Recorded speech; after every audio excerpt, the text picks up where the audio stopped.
The death of a dictator. At least that's what you might think from much of the reporting on Hugo Chavez's death in the Western media. We examine what lies beneath the coverage. You're watching Inside Story Americas from Washington.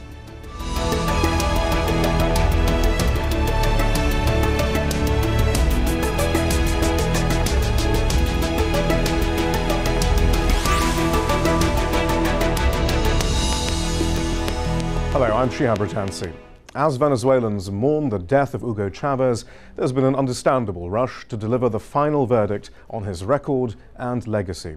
As far as most mainstream Western outlets are concerned, the judgment is clear. His death marks the end of a revolution.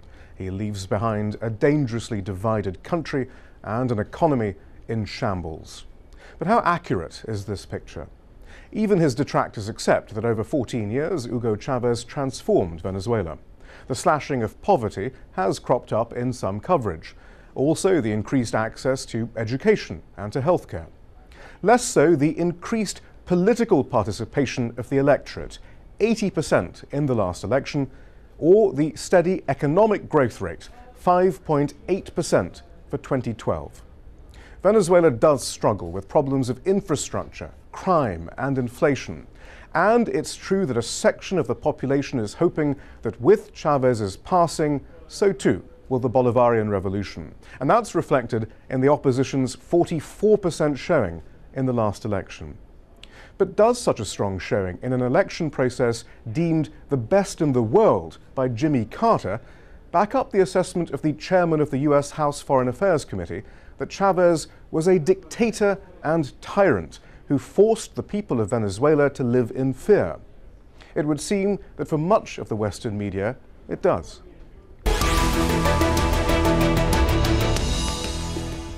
Joining me now is Charles Hardy. He's lived in Caracas for 28 years, working with the country's poorest residents as a Catholic priest. He's also written a book about the dramatic changes that took place following Hugo Chavez's election. Charles Hardy, have you been watching the coverage in the US? Well, as soon as I heard that President Chavez had died, I stopped the car and I hurt down to my toes. I called some friends right away. But then I listened to what was being said for the next 24 hours, and I'd have to say I had an upset stomach. It hurt. There was so much negative being said about President Chavez. I have lived most of the past, well, it's going on 28 years in Venezuela, and had the privilege of living 8 years in a cardboard shack. Nobody talks about, I haven't heard anyone talking about what life was like in Venezuela before the coming of Hugo Chavez. And I think it's extremely important that people realize. I lived in a cardboard shack, a government housing project. It was a privilege because of the people I met. But it was horrible. No running water, no sewers. We would use newspaper. That was our toilet. The place smelled. Other people would tell me. We got used to it. A government housing project built for people who had lost their home, maybe because of landslide, maybe because of a government project. They had been there 10 years when I came there. It was supposed to be provisional housing. And then, not only the living conditions, but going back in my memory of life there. I remember the night when I stood with my hands up in the air as a soldier pointed his automatic weapon at me and the people of the barrio who were gathered around me at that time. Going to a hospital, and someone recognized me that night, going there with a white flag, and someone took me down to the hospital morgue. I thought they were going to take me to the sick woman that we had taken to the hospital. There was a curfew.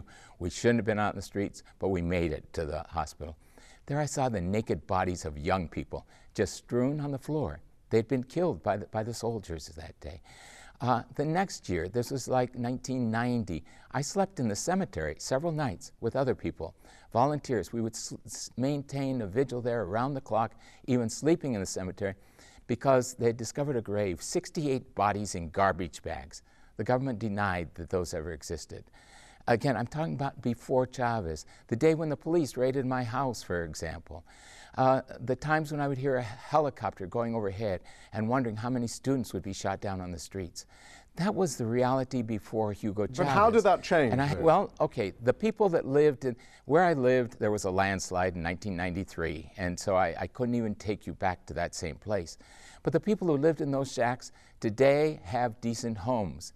They have cars. Their kids are studying in school. They're working on degrees, becoming nurses and other professions. Life has changed radically for the people in Venezuela since the arrival of Chavez. There was a journalist one time in Caracas and went into the wealthy area into a restaurant and to listen to the opinion of people from the upper class. And one person said to him, in Venezuela there are not rich and poor. There are smart people and stupid people. And the stupid people live in the barrios, and you're never going to change that. I mean, that was the attitude of that person, ignoring totally that the United Nations has declared Venezuela illiteracy free. But that Venezuela is number 5 in the world with people studying in higher education. But you'll have seen that. Why don't people recognize that? But in much of the reporting, though, in the reporting, when the people that you're referring to do come up, it's usually in terms of having been bribed by Hugo Chavez to vote for him, to not really understand democracy, to understand the political process. What do you make of that assessment? There is incredible organization among the ordinary people and incredible wisdom. But those who have never been amongst those people don't realize that.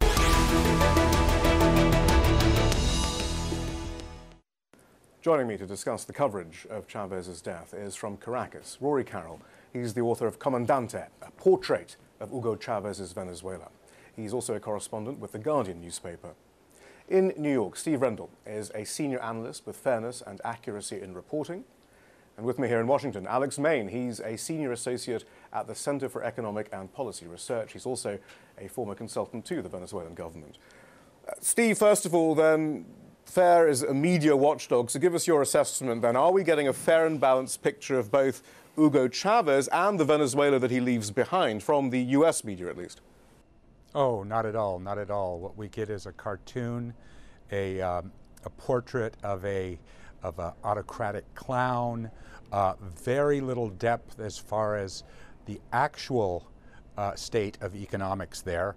What you have is you have somebody like Charles Krautheimer in the Washington Post calling Chavez a thug, the Washington Post editorializing and saying that he has destroyed Venezuela's economy. Very little countervailing journalism that actually looks into the facts there. And the fact is that if you look back to 2004, after a ruinous management strike there by the oil managers that Chavez was able to overcome, you have a country that really has been a phenomenal competitor as far as economics. Well, that in the last 2 years, you have in 2011 a 4.8% growth. In 2012, a 5.8% growth. At the same time, you have the U.S. press constantly talking about the ravaged Venezuela economy. Before every election, the same sort of reporting. It's completely out of touch with the reality, and it really has to do with sort of a deep ideology in the U.S. press. But I wonder, Steve, I mean, you mentioned Krautheimer and others who you kind of expect that from, but I wonder whether it's a bit more matter of fact than that. I mean, you get reporters, I mean, there's one reporter that I think your organization mentioned, an AP reporter, in fact, who discussed the use of Venezuela's oil money. What did she say? Yes, you would have thought it was an onion piece, in other words, a satire piece, but an AP business reporter wrote a piece that said that Chavez, this was, I think, on the 5th, that Chavez had squandered the country's oil wealth on education and health care when he could have done what the Gulf oil states have done. Build the tallest buildings in the world and build outposts to the Guggenheim and the Louvre museums.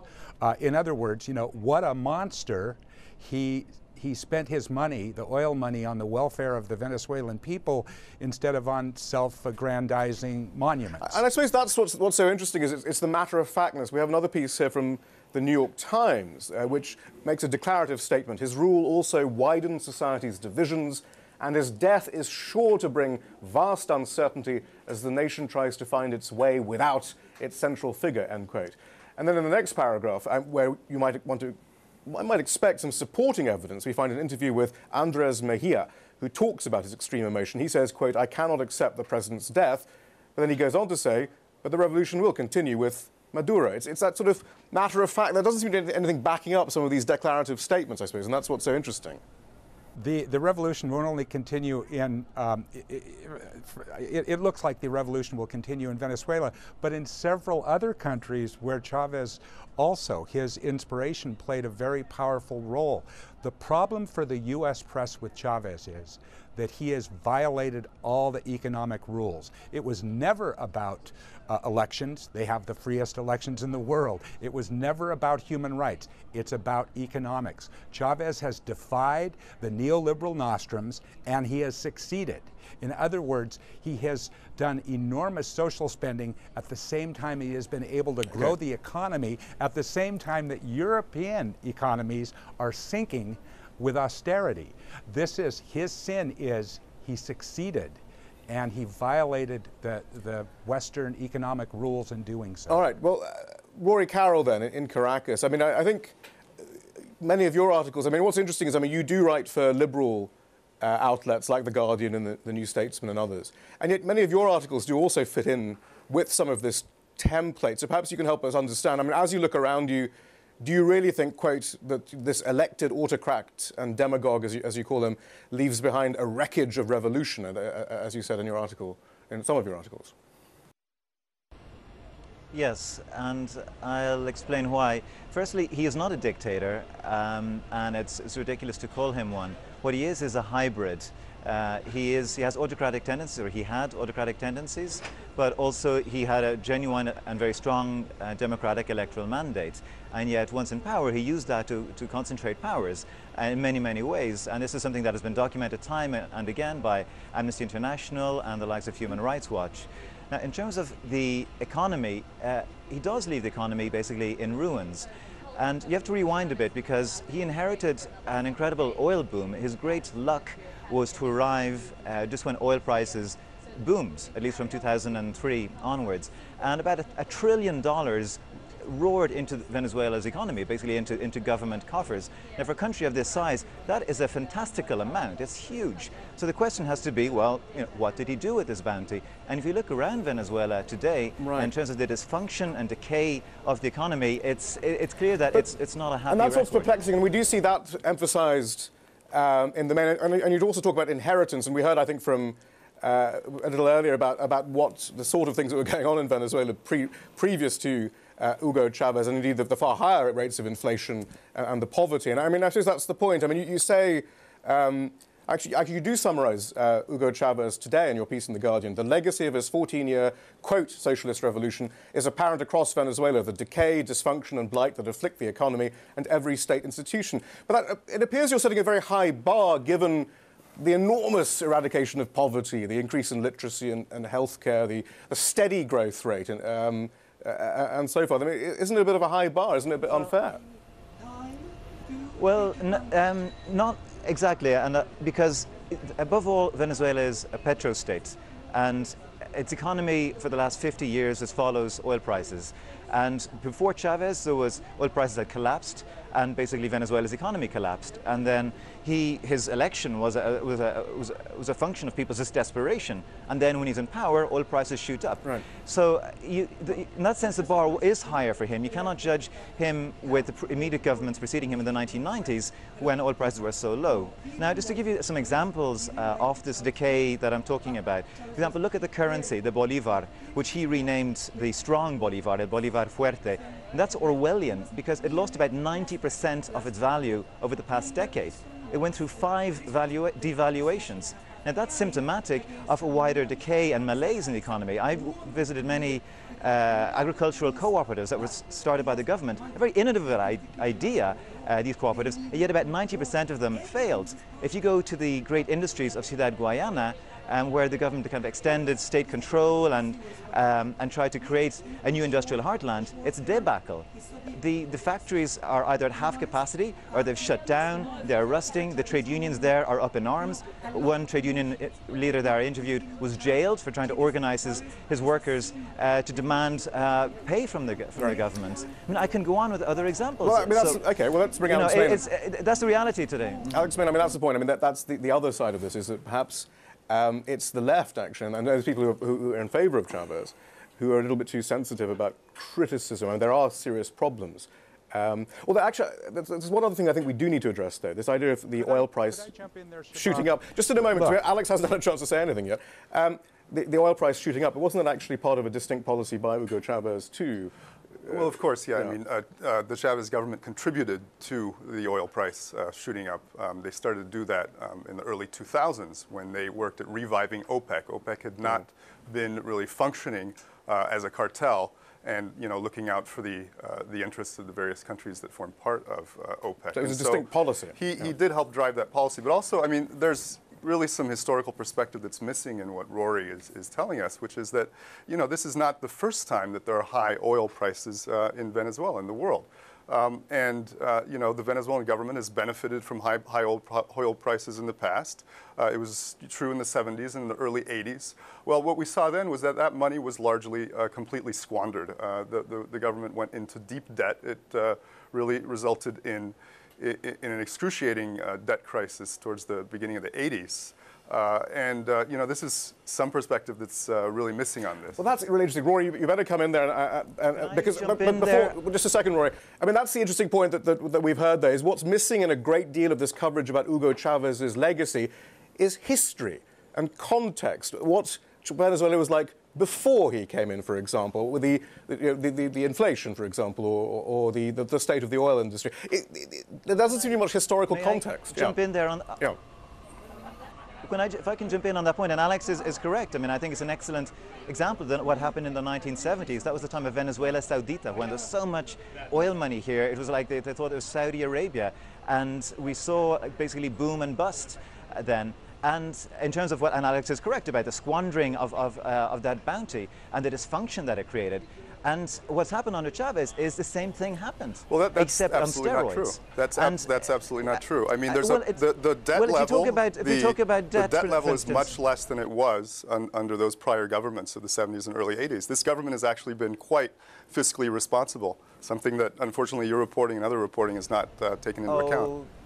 No, no, that's not really true. What figures are you using? Not as the same as before, but in terms of China and any other petrostates in the world at the moment are rolling in money. If you even look at Angola or Nigeria, they don't almost know what to do with it. Venezuela, there's so many holes in the economic system now. They've been having to borrow billions from China. And if you speak to Chinese businessmen and Chinese officials, they will explain to you that they're now worried that so much of this money has been wasted and that they've actually been delivering prescriptions to the Venezuelan government saying, how are we going to get our money back? Well, I mean, the level of debt towards China, it's been reduced. It's down to $22 billion now. And clearly it's not very high. And it's the interest burden on that is very low. The Chinese have loaned at very favorable terms. This is clearly very good for Venezuela. I mean, I think in the long run, what you have to look at is what has Chavez done? Yes, he has halved poverty. It is now the country of Latin America with the least income disparity. There's the least inequality among the people there. I mean, those are major achievements when you see where Venezuela was at the end of the 90s. Steve, I wonder, though, whether this is interesting, especially when it comes to economics, because whether the template of austerity, which is often being used in the US and in Europe, though, that debt is a bad thing necessarily, even if you're borrowing at very low rates, whether this is sort of infecting perhaps some of the discourse when looking at Venezuela over the last 10, 15 years, or that the oil industry should immediately be giving shareholder value rather than placing it back into society. I mean, you wonder whether it's the economic template that's confusing to some, maybe. Oh, it's very confusing. It's very funny to me that when you look at countries like Venezuela, all of a sudden Western reporters become utopian. They talk about how they try to compare Venezuela to some impossible standard that they don't measure the United States by. For instance, they say it's a human rights hellhole. They have 11 political prisoners in Venezuela. In the last 2 years, the U.S. has put 100,000 Occupy activists in jail. I mean, these things need to be put in perspective. When you talk about, I mean, Alex just touched on this. Chavez has reduced poverty by 50%, extreme poverty by 70%, and that's not even to mention the health, education, and nutrition programs. You're talking about reporting that often misses all of that. You have Rory Carroll, who before the last election in 2008, before this election, keeps harping on this notion that Venezuela, with a growth rate that's one of the healthier growth rates in the world, is an economic basket case. And now he's talking about debt to China. I'm sitting in the United States. Debt to China? Rory Carroll, I'm afraid this has turned into a bit of an ambush, it seems. Perhaps you better respond to all of this. No, it's fine. No, it's okay. Go ahead, though. Well, if I could,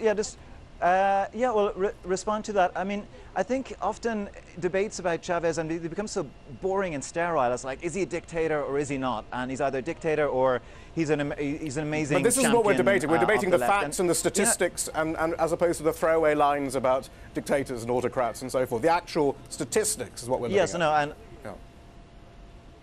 Yes, and if you look at statistics, for example, just look at, again, in terms of one of the key things I think to understand here is just the sheer level of mismanagement and incompetence, which frittered away a lot of the oil bounty. Not all. I mean, there's some fantastic projects here by the government. Barrio Adentro, bringing Cuban doctors into the heart of slums, expanding state education programs. That's great stuff. And yet, but if you go and you visit a lot of these programs today, often some of them have shut down, either the schools have shut or the doctors have left. And I mean, this little one anecdote, I mean, some senior government officials that I know are actually talking about sending their children to be educated abroad, because they know the system here is actually quite poor. But it's interesting. And the same with and there's so much immigration. But who has the money to send? Just one more point. Yeah. Go ahead, Roy.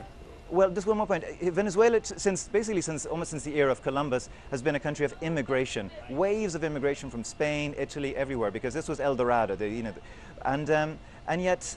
Now, almost historically for the first time in the past 5 years or so, a lot of the middle class, especially young people, are leaving. Right. Now, you have to ask yourself, why is that? When you say, though, that he didn't win always fair elections, I mean, what are you referring to? Again, it's that kind of throwaway line that we're wondering about. It's not the kind of Charles Krauthammer's calling him a thug. It's these throwaway lines about him being a dictator or not winning elections fair and square. Well, okay. A few examples. One is this process called inhabilitación, when invariably a political opponent would be accused of corruption by the courts, and then he would no longer be eligible to run. And the Carter Center was unaware of this, who was potentially. Well, you have to ask the Carter Center about that. I'll give you another example. Antonio Ledesma, who was elected as mayor of Caracas, and then instantly he was emasculated by the government, and they basically took away his budget and his powers and made him irrelevant. Another example, the use of state resources. Chavez was very good at blurring his party, the state, the government into one thing, so they were able to use state resources. And his use of state media, he would often, and also not just state media but private media, he would use something called a cadena, which is a law under which, for an emergency, a president could harness all of the airwaves. All right, we're going to have to he would use that regularly for, basically to dominate the airwaves. So in that sense, the elections were free but not fair. Steve, Randall, last word there. 30 seconds. Well, I would just say that if you're, look, here's the shortcomings, and I think Mr. Carroll outlines a lot of these things. He talks about corruption there. Yes, there's corruption. He says you can't criticize. There's a lot of things to criticize about Chavez, about the Venezuelan government, but the economic performance is not one of them. As far as human rights, if human rights is the issue, he should have spent most of his time next door in Bogota, in Colombia, because it's still much worse there. They still kill journalists there. They still kill labor leaders there. So the thing is that when it all boils down, Venezuela is being held up to some impossible utopian model that it's a double standard that's never applied to countries that are viewed as friendly to the Western economic system. We ought to leave it there. Steve Randall, thank you very much. Rory Carroll, thank you so much. That was a great performance. I'm sorry it turned into a bit of an ambush. Alex Main, thank you as well. No, so I know I'm happy to do it. That's all from the team in Washington, D.C. for now. Don't forget to follow us on Twitter and Facebook, where you can find more information about the program. And we want to hear from you. Tell us what stories you think we should be covering. Send your ideas directly to us at InsideStory@aljazeera.net.